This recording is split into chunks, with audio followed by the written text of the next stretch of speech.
Summertime and the living is easy.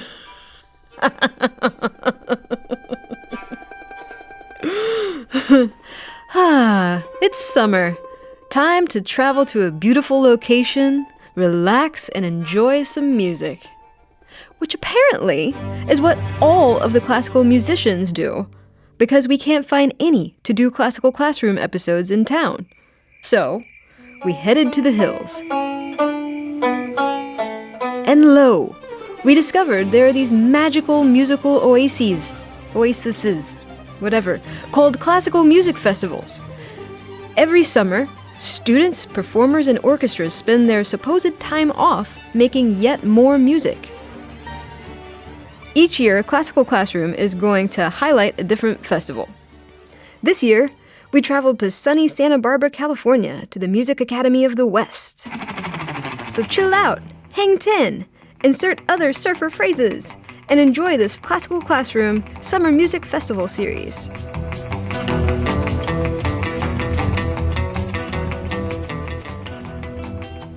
Hey listeners, welcome to the third installment of our Summer Music Festival series. In this episode, I'm going to be talking with composer, conductor, and pianist Matthew Aucoin. It's true that part of the reason that we're doing this series on summer classical music festivals is, as we say in the intro of the show, that we're following the talent. But the other reason we're doing it is to find out why these things are so important to classical musicians. And I think we're getting closer to figuring it out. So let's have a little recap of what we've learned from our Music Academy of the West Spirit Guides. We've learned, as Music Academy of the West President and CEO Scott Reed says, that fellows go to the festival to practice performing. Fellow is, by the way, just what they call the students that go to the festival because they're all there on fellowships. The idea is that in between school years, our fellows can join us and can focus exclusively on music making, technique, and performing in front of a live audience, which is something that we do quite extensively at the Music Academy.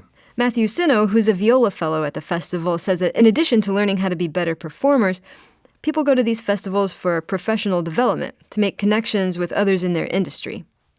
Just playing an orchestra isn't enough to keep you challenged and motivated and really keep you passionate about music. So these are the years you have to be going to festivals like Music Academy of the West where you're meeting new people, making colleagues, making friends, and just finding who you like to play with. And that way, when you're sitting in an orchestra, and 10 years from now, maybe sitting in the section of San Diego Symphony, you'll be able to take weeks off. You'll go to Seattle one week and you'll play a chamber music concert with your friends, or maybe you're playing a concerto somewhere else, or maybe your friend started a music festival. So these are the people we're going to be surrounded with for the rest of our lives. And as faculty clarinet Richie Hawley says, musicians go to these festivals to learn. They attend these master classes, basically one-on-one learning in front of other people. A musician gets on stage with an expert musician, and the expert teaches him or her how to do things better. And at the Music Academy of the West, in addition to drawing tons of students, these master classes draw tons of audience members from the community. Sounds incredibly nerve-wracking, right? In a master class, it's the traditional sense where you have a master teacher and working with a student on a stage, and then with an audience that's participating and watching this event. And that's what's so spectacular about a festival like the Music Academy of the West, where it's really part of the community, and the community is part of the festival in how the audience participates in the education of all of these fellows. In this interview with Matthew Aucoin, we talk about a smaller fourth reason for attending summer music festivals, doing a residency. And even though I've talked about residencies on this show before, I realized that I actually had no idea what the term meant with regard to classical musicians. Big surprise, since I know so much about this stuff. Matthew explains what residents like him do at summer music festivals, and he introduces us to some of the very cool new music that he's been working on.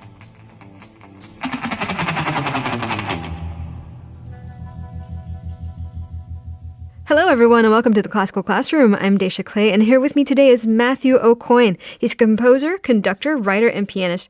Coming up this fall, he's going to be artist in residence at the Los Angeles Opera, a position created just for him. In addition to his new commissioned works that will be premiering this coming season, he's recently made his conducting debut at the Music Academy of the West. His work has been performed by the likes of Yo-Yo Ma, and he's currently composer in residence at the Peabody Essex Museum. Matthew Aucoin, welcome to the Classical Classroom. It's great to be here. So let's get right to it. So tell us what you've been doing at the Music Academy of the West this summer. Well, I'm a I'm a bit of a rare breed in that I really like composing and performing and treating it all as one activity. And what's really great about my work at the Music Academy this summer is that they've been willing to embrace this goulash of musical things that I like to do. So we started the summer by performing my chamber opera, Second Nature. And now I'm conducting a much older piece, Smetana's opera, The Bartered Bride. And alongside that, coaching the singers and working with also the instrumental fellows about different styles of music and diction and musical issues. And it's a real treat for me. So before we get into the music, which I'd like to do, actually, we were lucky enough to get a copy of your Second Nature so we can listen to it while we talk. So I hear this term residency thrown around a lot, and I always assume that it just means you're living there essentially, and I don't really know what that means. So you've been doing a residency at the Music Academy of the West. What are the responsibilities of a person who's doing a residency? Well, it's quite a general term. It really does just mean that I'm here, but I think that it allows for a deeper kind of connection to the fellows who are quite accomplished, but they're still students. And I think that if you're going to make a difference in the way someone sings or plays or thinks about music or approaches a particular kind of music, you can't just barge in one day and say, well, this is how I do it, and you should do it that way too.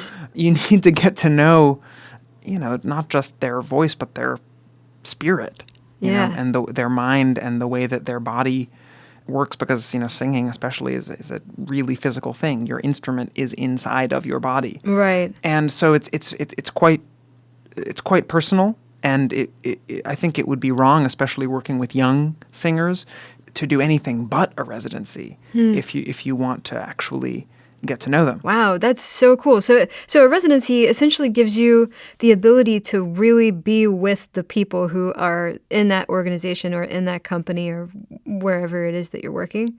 Sure. And how does it sort of figure into your broader career? Like, what does a residency do for your career that, say, I don't know, just sort of being out in the world, being a composer, a conductor, working with various operas and symphonies, how is it different?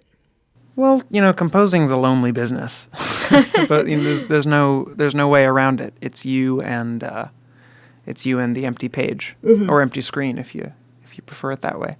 Yeah. The kinds of work I'm doing now are great because it does put a human face on a later stage in the process. That is the performance of the music. It's possible as a composer for that not to feel so personal, for it to be, okay, I do my job, I sit alone in my desk, which presumably is on the top of an icy mountain somewhere in Siberia, right. And then I send the music off and show up the week of the performance, and that's that.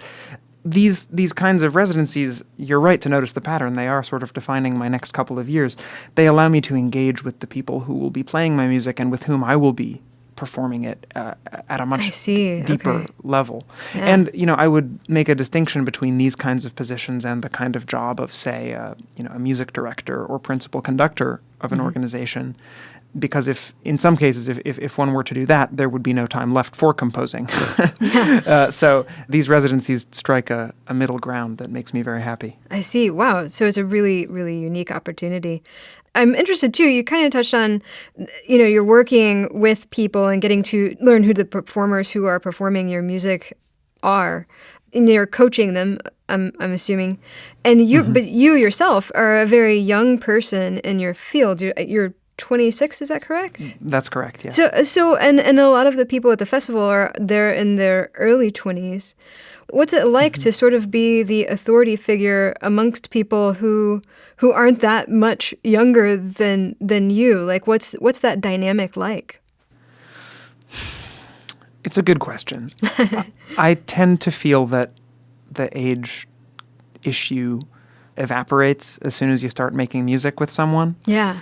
Sure, the reality is that I'm on the faculty side, and a lot of the fellows are on the, all the fellows are on the student side. But in the moment of performing a piece, those distinctions have to evaporate. I mean, I would be a terrible colleague if I were being, pedantic or right. intrusive in the moment of music making.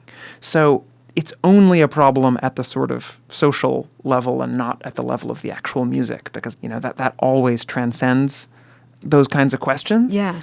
But, in a coaching or a kind of masterclass situation, how to put it, young singers aren't stupid. They can smell BS a mile away, whether it's coming from someone who's 26 or 76. Right. So I really just have to do my best to offer substantial, real, honest feedback and see what happens.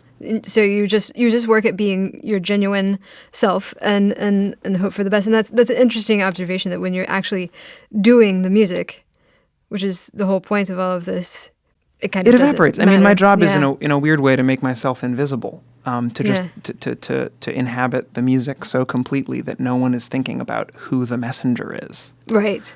If I somehow were making it about me, then people would start saying, "Hey, you whippersnapper." Whatever. But, I hope that if we're all just making music, we're not thinking about the rest of our lives. Right. How old someone is doesn't really play into making good music.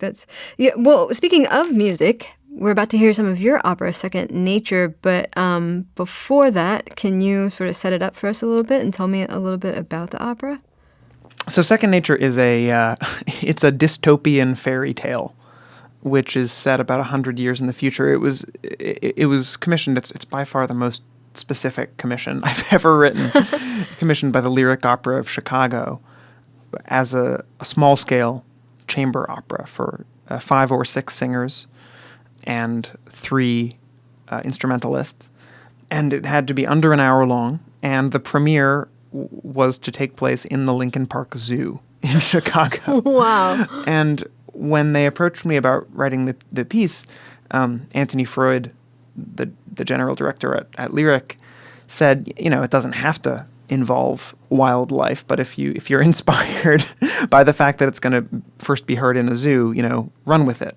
Yeah. So I visited the zoo, and zoos they're fascinating places. They're sanctuaries and prisons at once. Right. And they're both very hopeful places and very sad places, because everywhere you go, you're hearing that the creatures in front of you are endangered, mostly because of what we are doing.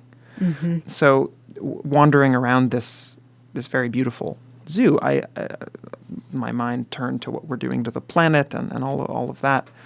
So the piece is kind of a reverse Garden of Eden story, set about 100 years in the future, in a future in which we've really screwed things up, or continued to screw things up. Continued what we're doing currently, yeah. And the few remaining humans who've survived have kind of, they've been fleeing hurricanes and sandstorms and everything, and they've taken refuge in what was once a zoo. They've basically said, "Let us in," and built walls around themselves and hoped for the best.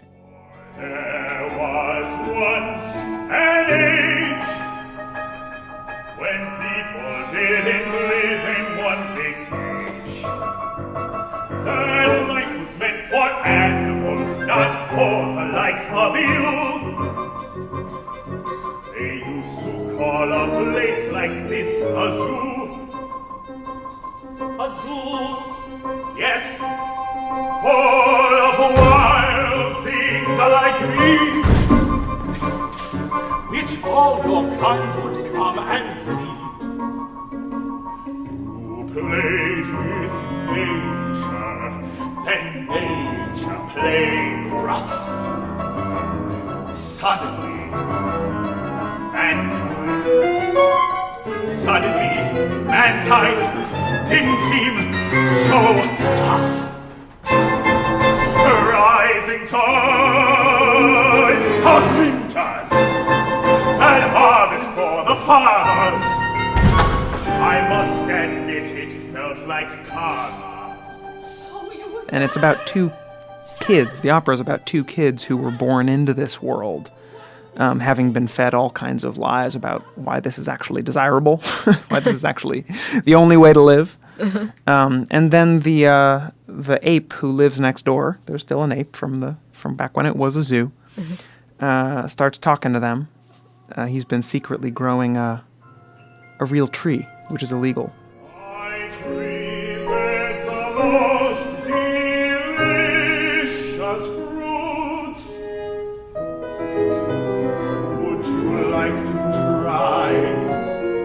And the tree has been yielding fruit, and he offers the kids, who are a boy and a girl, offers them fruit, and they eat it, and it makes them realize that they have to get out of this place and see what there is out there in the world. So this is what taste is. This is real fruit.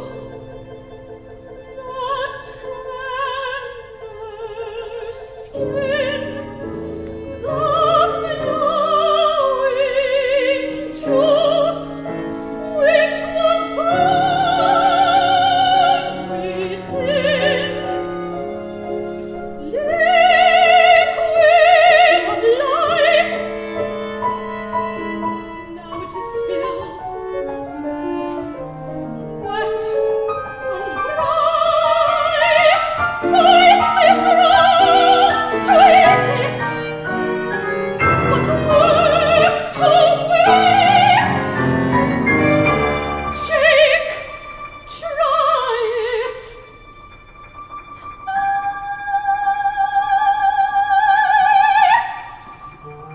Not to dissect the frog of the story too much, but, in the Garden of Eden, you want to be in the garden and the world outside is the punishment. But in this case, eating the fruit makes you realize you have to leave the garden, and maybe going out into the world is what you need to do if you're going to save it. Yeah. So it's a weird mixture of a parable and sci-fi, and all told with my somewhat spiky, sometimes more lyrical, sometimes slightly edgier musical language.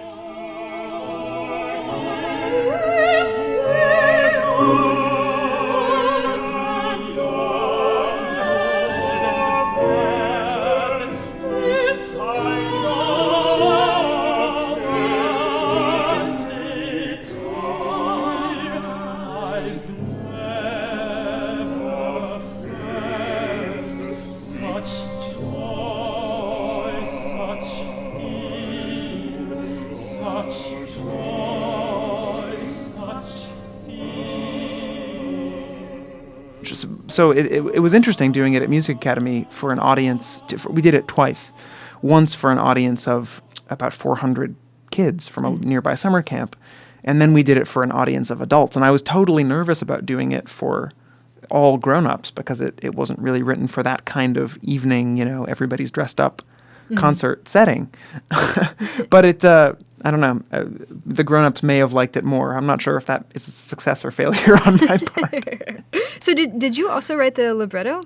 I did, yeah. That's really awesome. Thanks. So can you tell me just briefly what is unique about participating in the Music Academy of the West Summer Festival as opposed to any other?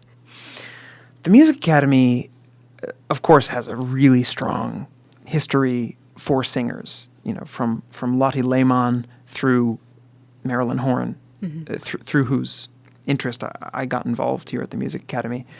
But I think in recent years, the instrumental program has flourished in an astonishing way, so that really it's firing on all cylinders at the moment.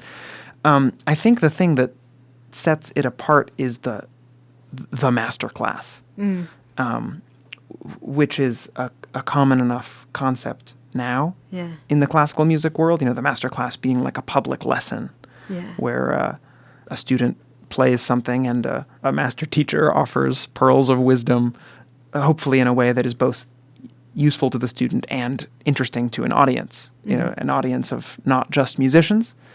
This has become very common, but what I didn't know until I came out here is that really the masterclass has its origins at this festival. Really? Wow. It's always been a really integral part. Long before the masterclass was the norm in the classical music world, it was an integral part of the way music gets taught here. And what I've been amazed about, masterclasses, look, there's always the risk that it's going to be boring. Because if you listen, if you're not a pianist and you listen to a piano teacher talking about, fingerings for a particular piece, it might not be all that compelling. So when I think of a masterclass, I think of a hall that's almost totally empty and a teacher maybe mumbling and not being heard because the mic isn't working right, whatever. Here, the masterclasses that I've attended have all been 100% sold out. Wow. And the audience here hangs on every word. Admittedly, the teachers here are really good at talking simultaneously to the student and to the audience because that's the culture of the place. Yeah. But what's really special is that the culture of the place extends to the audience. Yeah. And you have hundreds and thousands, really, of people who come back day after day, week after week. So that, for me, was really illuminating because I always find the teaching process to be every bit as exciting as watching a performance. Yeah. But I didn't necessarily think anybody else felt that way. So it's good to find an audience that does. That's very cool. And my final question to you is, what do you do for fun while you're there in this gorgeous place? Oh, man. Well, I'm a big runner and hiker.